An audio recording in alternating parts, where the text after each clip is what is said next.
कहते हैं कि एक कन्या को पढ़ाने पर पूरा परिवार शिक्षित हो जाता है। पढ़ा लिखा पुरुष अपने और परिवार के जीवन यापन पर ध्यान देता है, लेकिन पढ़ी लिखी महिला बच्चों को शिक्षित, सुरक्षित और सुसंस्कृत करने पर ध्यान लगाती है। लेकिन महिलाओं की शिक्षा का एक अन्य लाभ भी है।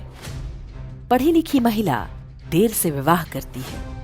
उसे परिवार नियोजन के उपायों के बारे में जानकारी होती है।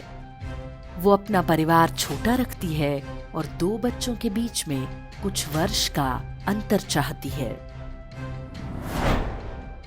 भारत की जनसंख्या वृद्धि दर इस समय प्रतिस्थापना स्तर अर्थात रिप्लेसमेंट लेवल के नीचे आ गई है, अर्थात प्रति महिला 2 बच्चे ही हो रहे हैं। किसी देश की जनसंख्या को स्थिर रखने के लिए प्रति दंपत्ति औसत 2.2 बच्चे होने चाहिए।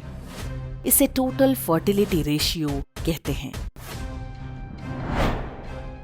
मुस्लिम बहुल लक्षद्वीप में यह अनुपात औसत 1.4 रह गया है।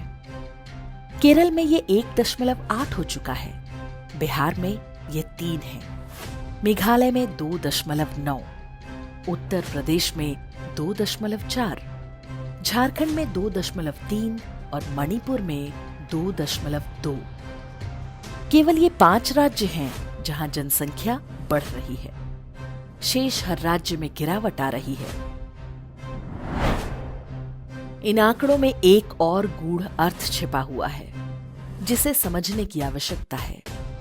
यदि मुस्लिम समाज में तेजी से बढ़ती जनसंख्या को नियंत्रित करना है, तो उनकी महिलाओं को पढ़ाइए, उन्हें देर से विवाह करने के लिए प्रोत्साहित कीजिए। बाकी का काम वो स्वयं कर लेंगी। लड़कियों के विवाह की उम्र को बढ़ाकर 21 वर्ष करने का विधेयक इसी का प्रयास है। नरेंद्र मोदी सरकार की शादी शगुन योजना के अंतर्गत मुस्लिम महिलाओं को विवाह के समय 51,000 रुपए की राशि देती है। इस योजना की सबसे बड़ी अहर्ता है स्नातक परीक्षा पास होना। स्नातक यानी बीए, बीएससी करने तक लड़की कम से कम 21-22 वर्ष की हो चुकी होगी। ऐसे ही कुछ और उपायों की आवश्यकता है ताकि लड़कियों को बच्चे पैदा करने की मशीन समझने वाली मजहबी मानसिकता का उपचार हो सके।